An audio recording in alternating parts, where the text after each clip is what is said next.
మహిమకెప్పుడు నీతోనే స్నేహము, మా ప్రభు యేసు నీవే మా సర్వము. మహిమకెప్పుడు నీతోనే స్నేహము, సంతృప్తి నీ మందిరము నాగలదు. సంతృప్తి నీ మందిరము నాగలదు. ఆనంద ప్రవాహంతో మెరిసింది, ఆనంద ప్రవాహంతో మెరిసింది. వింతైన జీవపోయుటందు గలదు, వింతైన జీవపోయుటందు గలదు. ఎంతైనా మా పూజాదుండవివే, ఎంతైనా మా పూజాదుండవివే. మా ప్రభు యేసు నీవే మా సర్వము, మహిమకెప్పుడు నీతోనే స్నేహము. మా ప్రభు యేసు నీవే మా సర్వము, మహిమకెప్పుడు నీతోనే స్నేహము. ఇంతటి ప్రేమను నేనెంతో పొందియో, ఇంతటి ప్రేమను నేనెంతో పొందియో. మొదటి ప్రేమనెంతో విడిచిపెట్టితిని, మొదటి ప్రేమనెంతో విడిచిపెట్టితిని. సదయా క్షమించి మొదటి ప్రేమ నిమ్మయ, సదయా క్షమించి మొదటి ప్రేమ నిమ్మయ. సతతంబు మా పూజారుండవివే, సతతంబు మా పూజారుండవివే. మా ప్రభు యేసు నీవే మా సర్వము, మహిమకెప్పుడు నీతోనే స్నేహము. మా ప్రభు యేసు నీవే మా సర్వము, మహిమకెప్పుడు నీతోనే స్నేహము. మా తలపు మాటల్లో, మా చూపు నడకల్లో, మా తలపు మాటల్లో, మా చూపు నడకల్లో.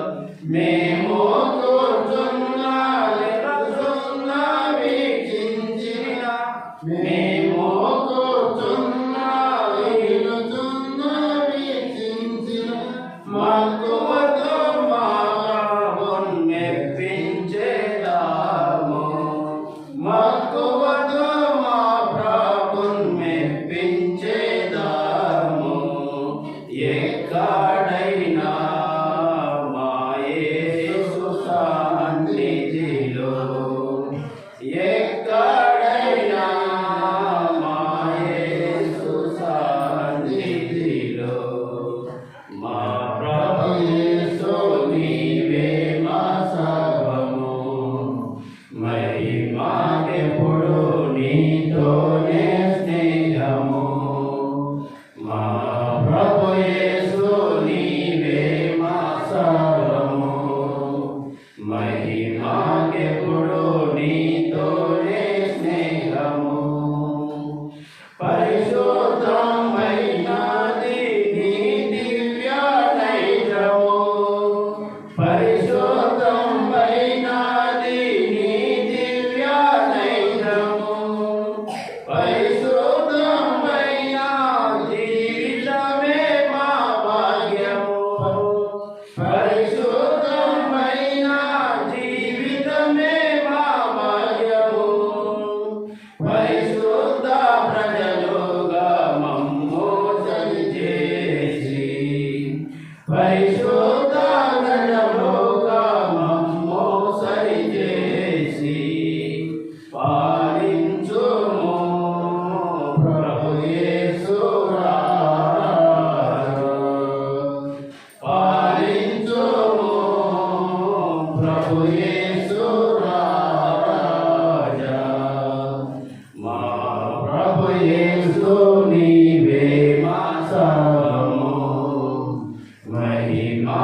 మాకెప్పుడు నీతోనే స్నేహము మా ప్రభు యేసు నీవే మా సారము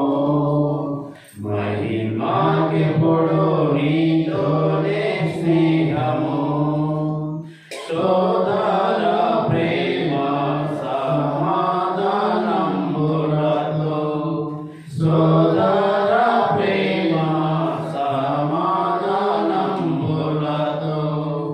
సాత్విక సంతోష భక్తి వినయాలతో సాత్విక సంతోష భక్తి వినయాలతో వింతైన మాతో స్తుతి పరిమళాలతో వింతైన మాతో స్తుతి పరిమళాలతో వినయంబున పూజింతుము నిన్ను వినయంబున పూజింతుము నిన్ను మా ప్రభు యేసు నీవే మా సర్వము మహిమాకెప్పుడు నీతోనే స్నేహము మా ప్రభు యేసు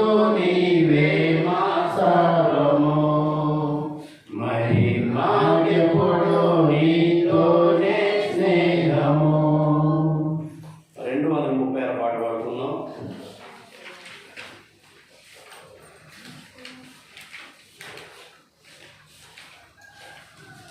పాత పుస్తకంలో 236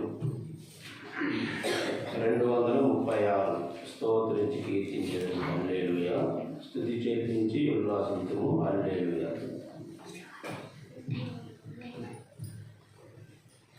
మధ్యమైన మా ఆయన వాళ్ళు వాడటం లేదో తెలిసింది సౌండ్ వాళ్ళు పాడేది తెలవటం అని ఒకవేళ మన ఏమైనా రాగం తప్పుపడినా వాళ్ళు పాడేది అర్థం కావటం అని పాడండి. ఇది అందరికి వచ్చిన పాటే. తీశారు అందరూ?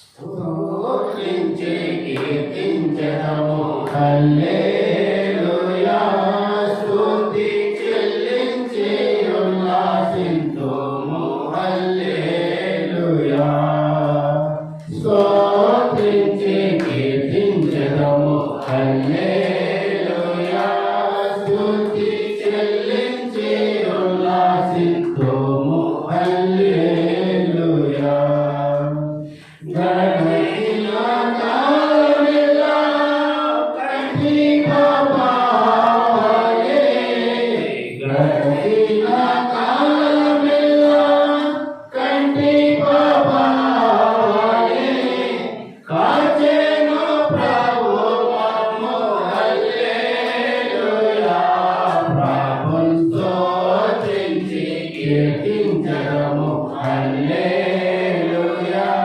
స్తుతి చెల్లించి ఉల్లాసింతుము హల్లెలూయా స్తుతించి కీర్తించడము హల్లెలూయా స్తుతి చెల్లించి ఉల్లాసింతుము హల్లెలూయా పాపమును పాపినాడు హల్లెలూయా మన శాపమును మాపినాడు హల్లెలూయా పాపమును పాపినాడు హల్లెలూయా మన శాపమును మాపినాడు హల్లెలూయా కన్నా తల్లి వలె కనికరించెను మమ్ము కన్నా తల్లి వలె కనికరించెను మమ్ము ఎన్న తరము హల్లెలూయా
స్తుతి చెల్లించి ఉల్లాసింతుము హల్లెలూయా స్తుతించి కీర్తించెదము హల్లెలూయా స్తుతి చెల్లించి ఉల్లాసింతుము హల్లెలూయా శోధన కాలమునందు హల్లెలూయా మన వేదన కాలమునందు హల్లెలూయా శోధన కాలమునందు హల్లెలూయా మన వేదన కాలమునందు హల్లెలూయా నాదుడు యేసును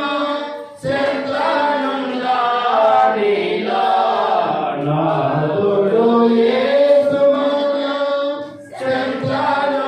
చెంతనుండానిలా చింతలేమియో రావు హల్లెలూయా ప్రభుని స్తుతించి కీర్తించెదము హల్లెలూయా స్తుతి చెల్లించి ఉల్లాసింతుము హల్లెలూయా స్తుతించి కీర్తించెదము హల్లెలూయా స్తుతి చెల్లించి ఉల్లాసింతుము హల్లెలూయా ఘోర తుఫానులెన్నెన్నో హల్లెలూయా బహు ఘోరముగా లేచినాను హల్లెలూయా ఘోర తుఫానులెన్నెన్నో హల్లెలూయా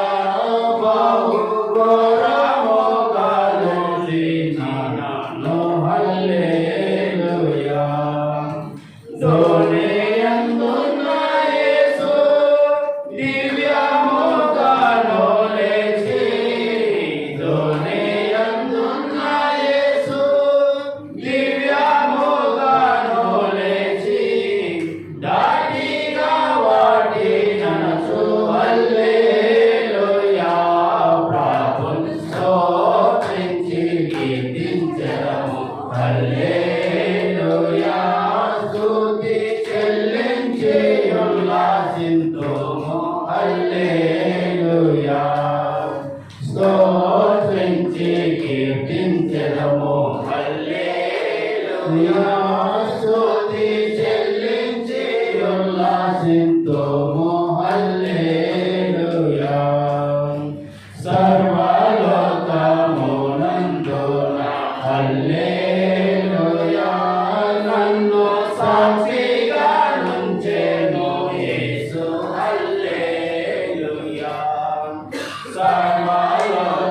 సర్వలోకమునందున హల్లెలూయా నన్ను సాక్షిగా నుంచెను యేసు హల్లెలూయా చేరిన వారినెల్లా కోరి ప్రేమించునేసు చేరిన వారినెల్లా కోరి ప్రేమించునేసు చేర్చును కౌగిలిలో హల్లెలూయా ప్రభుని స్తుతించి కీర్తించెదము హల్లెలూయా స్తుతి చెల్లించి ఉల్లాసింతుము హల్లెలూయా స్తుతించి కీర్తించెదము హల్లెలూయా స్తుతి చెల్లించి ఉల్లాసింతుము హల్లెలూయా చాలండి మనం చేసిన ఆలస్యానికి మనం దేవుని పాట పాడుకోకుండా పాడకపోవడం మిస్ అయినాం ఓకే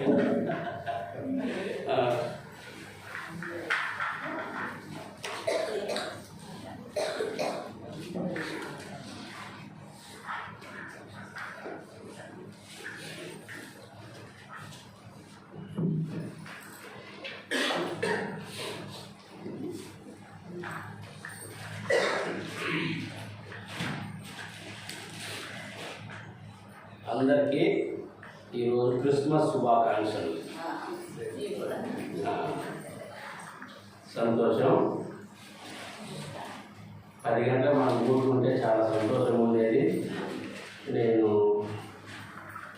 ఈ క్రిస్మస్ పరిచయం అని చెప్పేసి చాలా కష్టపడి, అంటే నాకు మీకు కష్టం కాకపోవచ్చు, నాకు చాలా కష్టపడి మీకేం చెప్పాలి, దేవుడు ఏం తలపిస్తాడు అని చెప్పేసి దేవుడి సన్నిధిలో మరి కొంత ధ్యానించి ప్రిపేర్ అయ్యి మీ మధ్యకు వచ్చారు. కానీ మరి దాన్ని ఇప్పుడు క్లుప్తంగా చెప్పుకోవాల్సినటువంటి పరిస్థితి. పర్లేదా? ఓకే, సంతోషం. అయితే నేనేం చేసిందంటే సాయంకాలం కూడా ఒకళ్ళు మా సంఘంలో పండుగ సందర్భంలో వాళ్ళు చుట్టాలు పిలిపించుకొని గృహకూడిగా పెట్టుకుంటారు. అంటే సంవత్సరాంతంలో కృతజ్ఞత కూడేగా, దానికి కూడా వస్తుందని చెప్పి వచ్చిన తిరిగి మళ్ళీ అక్కడికి వెళ్ళాలి కాబట్టి సరే సాధ్యమైనది దేవుడు ఇచ్చిన తలంపులను బట్టి సరే ముందుకు సాగుదాం. నేను ఇంతకుముందు ఒకసారి ఇక్కడ ఉండి మీకు దేవుని వాక్యాన్ని ప్రకటించిన. ఎంతమంది గుర్తుంది? ఎవరికి గుర్తులేదు, మర్చిపోయారు, చాలా రోజులైంది. సరే, మంచిది. అయితే ఆ రోజు గుడ్ ఫ్రైడే అన్నమాట. సరే, మీకు గుర్తు రావడం కోసం చెప్తున్నా. గుడ్ ఫ్రైడే రోజు వచ్చా అంటే యేసుక్రీస్తు ప్రభువారు సిలువ వేయబడిన రోజు. ఆ రోజు మ్యాక్సిమం అన్ని సంఘాలు కూడా ప్రభువారు సిలువకి ఎక్కబోయేటప్పటికి ఎక్కిన తర్వాత కూడా ఆ మధ్యలో జరిగినటువంటి 7 మాటలు ప్రభువారి మాటల గురించి ధ్యానించేవారిగా ఉంటాం ఏ సంఘంలోనైనా. కానీ ఆ రోజు నేను కొంచెం డిఫరెంట్గా మీకేం చెప్పానో ఏమైనా గుర్తుందేమని అది అడుగుదామని, ఎంతమంది నీకు గుర్తున్నాను అని చెప్పేసి అడిగా. సరే, మంచిది. అయితే యేసుక్రీస్తు ప్రభువారు ఎందుకు సిలువ వేసినారు ఏంటి అనేటువంటి విషయం మీద ఆ ప్రభువారు చేసినటువంటి అనేకమైనటువంటి కార్యక్రమాలను బట్టి ప్రభువారిని సిలువ వేయలేదు కానీ అనే దాని మీద చెప్పుకుంటూ వెళ్ళిపోయినా. కాబట్టి ఈ యొక్క శుభదినం ఆ ప్రభువారు పుట్టినటువంటి జన్మదినంగా ఉన్నది. అయితే ఈరోజు కూడా ఆ జన్మదినంలో ఆరాధన కొరకై కొన్ని విషయాలు అన్నీ మీకు తెలిసినాయే, కాకపోతే నేనప్పుడు కొంచెం మీకు రొటీన్ కనిపించవచ్చు అని నేను తలంచుకున్నా. సహజంగా మానవుడు ఎలా జన్మిస్తాడంటే ఎవరైనా చెప్పగలిగే మాట ఏంటి? మనుషులు ఎట్లా పడతారు? పెళ్లి చేసుకుంటే పిల్లలు పడతారని, అంతే కదా? ఎవరికైనా అంతే.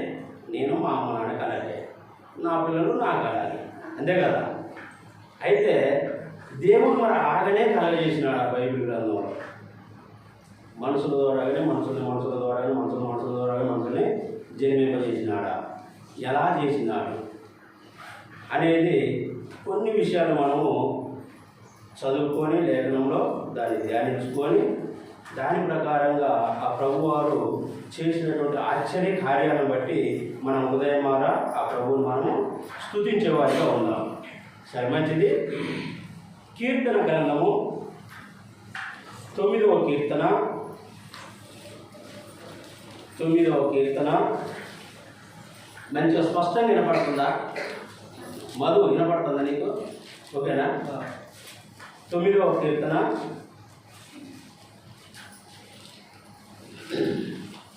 1వ వచనం అందరం కలిపి చదువుతున్నాం. 455వ పేజీ నెంబరు. 9వ వచనము 9వ అధ్యాయము 1వ వచనం. నా పూర్ణ హృదయముతో నేను యెహోవాను స్తుతించెదను. యెహోవా, నీ ఆశ్చర్య కార్యాలన్నింటినీ నేను వివరించెదను. చాలండి, ప్రార్థన చేసుకుందాం. ప్రేమ కలిగిన తండ్రి, మీ నామానికి మహిమ ఘనత ప్రభావం అయినా అయ్యా, మరి యొక్క క్రిస్మస్ సందర్భంగా తండ్రి మీ యొక్క పని నిమిత్తమై, మీ యొక్క పరిచర్య నిమిత్తమై తండ్రి అయ్యా, నన్ను క్షేమంగా మీ బిడ్డల సమక్షంలోకి నాయన అయ్యా ప్రయాణం అంతట్లో తోడుగా ఉండి మీరు నడిపించినందుకే మీకే వందన స్తోత్రం తెలియజేస్తున్నా. ప్రభు, అల్పుని అయోగ్యునైనటువంటి నన్ను మీరిచ్చినటువంటి ఆధిక్యతను బట్టి మీరే స్తుతిస్తూ ఆరాధిస్తూ ఉన్నాం. ప్రభు సహాయం చేయండి అయ్యా. మిమ్మల్ని ఆత్మతోనూ సత్యంతోనూ ఆరాధించడం వరకే మాకు కావలసినటువంటి మీ యొక్క మాటను ప్రభువా మీరే నేను మరి మాట్లాడుతున్నామని ప్రార్థిస్తున్నాను. ప్రభు సహాయం చేయండి. నన్ను మీ శిలువ సాటును మరుగు చేసుకొని ప్రభువా మీ యొక్క మాటలు నా నోట ఉంచుతూరమ్మని ప్రార్థిస్తున్నాను. ప్రభువా మీ యొక్క ఆత్మ సహాయంతో మీరే నడిపిస్తూ రమ్మని వందన స్తోత్రములు తెలుపుతూ మా రక్షకుడు మీ ప్రియకుమారుడైన యేసుక్రీస్తు వారి పరిశుద్ధ నామములో ప్రార్థించి అడిగి వేడుకొంచున్నాను తండ్రి. ఆమేన్.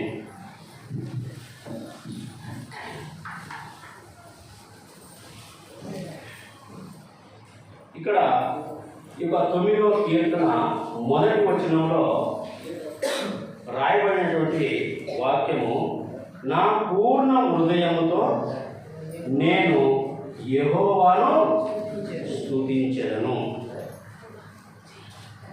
దేవాది దేవుని స్తుతించాలంటే ఎలా చేయాలన్నట? పూర్ణ హృదయంతో. మనం కొన్ని సందర్భాల్లో ఇలాంటి పూర్ణ హృదయం లేకుండా ఏదో చెప్పాలి కదా, నామకి వార్త అంటే దాన్ని అంటే పేరుకి మొక్కులు చెల్లించుడు అన్నట్టుగా ఉంటాం. అయితే ఇక్కడ ఈ కీర్తన రాసిన ఎవరు? ప్రధానంగా ఇప్పటికీ దావీదు రాసినటువంటి కీర్తన. ఈ యొక్క దావీదు గారు తన యొక్క అనుభవాన్ని బట్టి ఈ మాట చెప్తున్నాడు. ఏమని? నా పూర్ణ హృదయముతో నేను దేవుని స్తుతించేది. ఎందుకు స్తుతిస్తాను అంటే ఆ ప్రభువారు చేసినటువంటి ఏంటి అట? అద్భుత కార్యాలు బట్టి. ఇప్పుడు మన కుటుంబంలో ఏదైనా ఒక ఆశ్చర్యం జరిగినా, ఏదైనా ఒక అద్భుతం జరిగినా మనకి ఏముంటుంది? ఎంతో సంతోషం ఉంటుంది, అవునా కాదా? అలాగే దేవుడు కూడా తన జీవితంలో చేసినటువంటి ఆశ్చర్య కార్యాలను బట్టి, అద్భుతాలను బట్టి ఆ దావీదు తన యొక్క హృదయంలో ఉప్పొంగి దేవుని నేను స్తుతిస్తాను, నేను ఆయన్ని ఘనపరుస్తాను అని చెప్పేసి మాట్లాడుతున్నాడు. అయితే ఇక్కడ మనం చదువుకున్నటువంటి ఈ భాగంలో మొదటి వచనంలో 2 భాగాలుగా ఉన్నాయి. ఒకటేమో దేవుని స్తుతించడము, రెండవదేమో ఆయన యొక్క అద్భుత కార్యాల బట్టి అనేది మనం తీసుకుంటున్నాం. ఏంటి ఆ ప్రభువారు చేసినటువంటి అద్భుత కార్యాలు అనేది అది మనం ధ్యానించుకున్నట్లయితే, దేవాతి దేవుడు ఈ యొక్క భూమండలం మీద మానవునిగా సృజించలేదు. మనుషుడు అన్నవాడే ఈ భూమి మీద లేడు. సర్వ సృష్టిని దేవాది దేవుడు కలగజేసినాడు. ఎలా చేసినాడు? కుమ్మరి మట్టి పిసికి సారె మీద కుండ చేసినాడు ఆ సృష్టిని. చెప్పాలి చేయలే. ఎట్లా చేసినాడు? మరి నోటి మాటతో. ఇది కలుగుగాక అంటే అది కలిగింది, ఇది కలుగుగాక అంటే అది కలిగింది. అలాంటి శక్తివంతుడు సూర్యుని కలుగుగాక అంటే కలిగింది. కానీ అలా ప్రభువారు కలుగుగాక అన్నటువంటి సూర్యుని మన కళ్ళతో చూడగలమా? మిట్ట మధ్యాహ్నం చూడలేదు. అదనమాట దేవుని యొక్క సృష్టి. ఈ భూమి కలుగుగాక అన్నాడు. భూలోకం మొత్తం నడిచి రాగలమా మనం? మధ్యలో ఎన్ని వాగులు, ఎన్ని వంకలు, ఎన్ని రోడ్లు, ఎన్ని అడవులు, ఇంకా ఎన్నెన్నో సముద్రాలు, నదులు ఇవన్నీ కూడా అడవులుగా ఉంటాయి మనం చుట్టూ నడిచి రావాలంటే. అయితే చుట్టూ నడిచి రావచ్చు బ్రదర్ కొంతమంది. ఎట్లా నడిచి రావచ్చు? స్ట్రైట్ ఇది గుండ్రంగా ఉంది, ఇలా స్ట్రైట్గా రావాలంటే కష్టమైపోతుంది. అయితే దారి వంకర టింకర చేసుకొని అలా మార్గాన్ని బట్టి ఒకరిని నడిస్తే నడవచ్చునేమో. కానీ ఈ భూమి ఎంత పెద్దగా ఉన్నదంటే అది వర్ణించలేము అన్నమాట. ఇంత పెద్ద భూమిని నేను బ్యాగు తీసుకురావడానికే ఇంత లగేజ్ అనిపించింది. కానీ ఏం లేదు, అది బైబుల్ బ్యాగు వీటికే నాకు ఇంత బరువు అనిపించింది. కానీ ఈ భూమి ఎంత బరువు ఉన్నది అనేది మన వల్ల కాదు. ఎవరు కూడా కాటాలో పెట్టి చూసినోడు లేడు. అంత బరువైనటువంటి భూమిని కూడా ఏం చేస్తున్నాడు దేవుడు? ఇలా తిప్పుతా ఉన్నాడు అనమాట. గుండ్రగా తిప్పుతా ఉన్నాడు. ఇదంతా కూడా దేవుడి చేతితో తిప్పట్లే, నోటి మాటతోనే తిప్పుతూ ఉన్నాడు అనమాట. అలాంటి దేవుడు మానవుని చేయడానికి అవ్వగలుగాక లేకపోతే ఆదాము కలుగుగాక, మనుషుడు కలుగుగాక అన్న దేవుడు ఏం చేసినాడు? మనుషుల దగ్గరకు వచ్చేటప్పటికల్లా నా స్వరూపమందు నేను నరులను చేయి అని చెప్పేసి తన మనసులో అనుకొని వచ్చి భూమి మీదకి వచ్చినాడు దేవుడు. ఎక్కడి నుంచి అక్కడికి వచ్చినాడు? పరలోకము నుండి ప్రభువారు చేసినటువంటి నోటి మాటతో కలిగినటువంటి భూమి మీదకి దేవాది దేవుడు దిగొచ్చినాడు. దిగొచ్చి ఆదామును చేసినాడు. ఆదాము ఎలా చేసినాడు తెలుసు కదా మీకు అందరికీ. ఎలా చేసినాడు? ఫట్ అని చెప్పి అనగానే ఆదాము వెళ్ళిపోయిందా? చెప్పాలా? తెలిసిందే మీకు, తెలియని వాడు అట్లే చెప్పలే. ప్రభువారు ఏం చేసినాడంటే ఎంతో శ్రద్ధ తీసుకొని చక్కగా మట్టిని కుమ్మడి మట్టిని తీసుకొచ్చి ఏం చేస్తాడు? మంచిగా దంచుతాడు. అలా రాళ్ళు రప్పలు కానీ పెట్టడం ఉంటే మొత్తం కూడా తీసేసి పక్కన పెడతాడు. మెత్తటి మనవరికి జల్లెడ పెట్టినట్టుగా చేసుకొని మంచిగా నానబెట్టి నీళ్ళు పోసి నానబెట్టి బాగా నానిన తర్వాత మంచిగా పిసికి తొక్కి ఆ తర్వాత ముద్ద తీసుకొని సారె మీద పెడతాడు అన్నమాట. అట్లాగే దేవాది దేవుడు కూడా ఈ నేల మీదకి వచ్చిన తర్వాత, ఈ భూమి మీదకి వచ్చిన తర్వాత నరుని కలగజేయాలని 2వ అధ్యాయం ఆదికాండము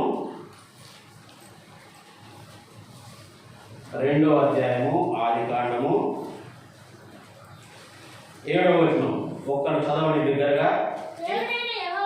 దేవుడైన యెహోవా నేల మట్టితో నరుని నిర్మించి వాని నాసికా రంధ్రములో జీవవాయువును ఓదగా నరుడు జీవాత్మాయ. దేవుడు నరుని ఎలా చేసినాడు? మట్టితో చేసినాడు. మట్టితో ఒక మనుషుడు భూమి మీదకి వచ్చినాడు. 2వ మనిషి భూమి మీదకి ఎలా వచ్చినాడు? మళ్ళీ ఇంకో బొమ్మ చేసినాడా? మట్టి తీసుకొని పిసికి బొమ్మ చేసినాడా అంటే అది చూద్దాం. ఇదే 2వ అధ్యాయంలో 18 నుండి రాయబడినటువంటి వాక్య భాగాన్ని చదువుకుందాం. మరియు దేవుడైన యెహోవా నరుడు ఒంటరిగా ఉండుట చూచి మంచిది కాదని వానికి సాటి అయిన సహాయము వాని కొరకు అనుకున్నాడు. ఇక చేయలే, కానీ ఎలా చేసినాడు? ఆ భాగం చదవండి. ఇక్కడ 22 చదవండి. 22 వచ్చినాం. తరువాత దేవుడైన యెహోవా తాను ఆదాము నుండి తీసిన పక్కటెముకను స్త్రీనిగా నిర్మించి ఆమెను ఆదాము యొద్దకు తీసుకెళ్ళి ఆదాము ఒంటరిగా ఉన్నాడని జతగా అవ్వని చేసినాడు. అయితే ఇప్పుడు అవ్వ ఎలా నిర్మించబడిందని మనం చదువుకున్నాం? ఎముకతో. ఆదామైతే మట్టితో. ఇద్దరు మనుషులు వచ్చినారు. ఒక మనిషి పురుషుడిగా, మరొక మనిషి స్త్రీగా. పురుషుడేమో మట్టితో చేయబడినాడు, స్త్రీ ఏమో ఎముకతో చేయబడింది. 3వ మనిషిని చూద్దాం. 3వ మనిషి భూమి మీద ప్రథమంగా ఉన్నటువంటి 3వ మనిషి, ఆ మనుషుడు ఎలా పుట్టినాడు, ఎలా జన్మించినాడు, మరి ఆయన ఎలా చేసినాడు దేవుడు అనేది కూడా మనము ధ్యానిద్దాం. ఆదికాండము 4వ అధ్యాయము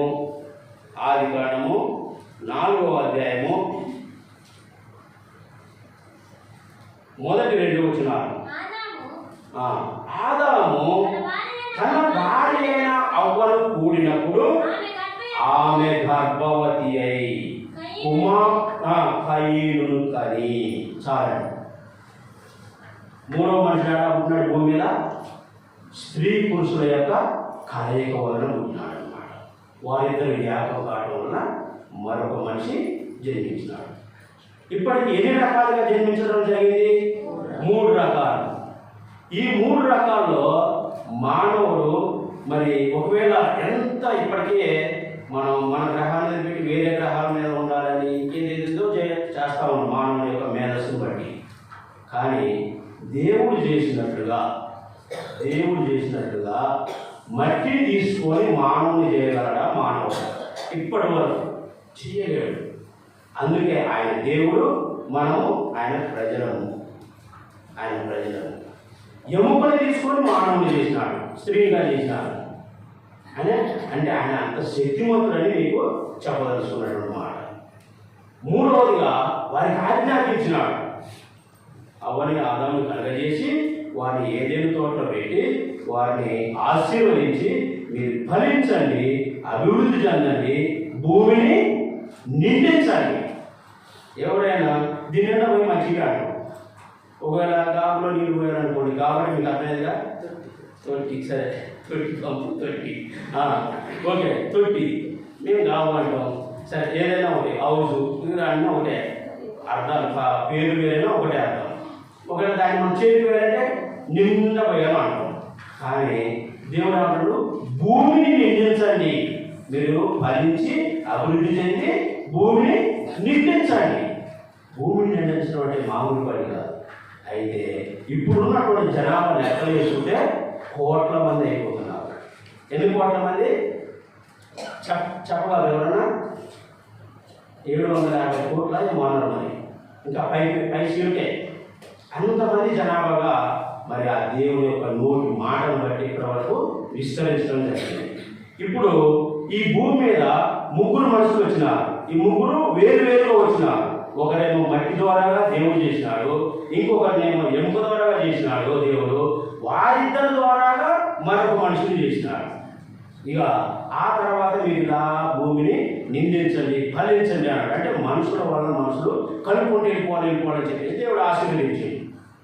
అయితే తర్వాత 4వ మనిషిగా మరొకరు వచ్చినారు. ఆ సందర్భాన్ని కూడా మనం ధ్యానించుకుందాం. ఆదికాండము 18వ అధ్యాయం.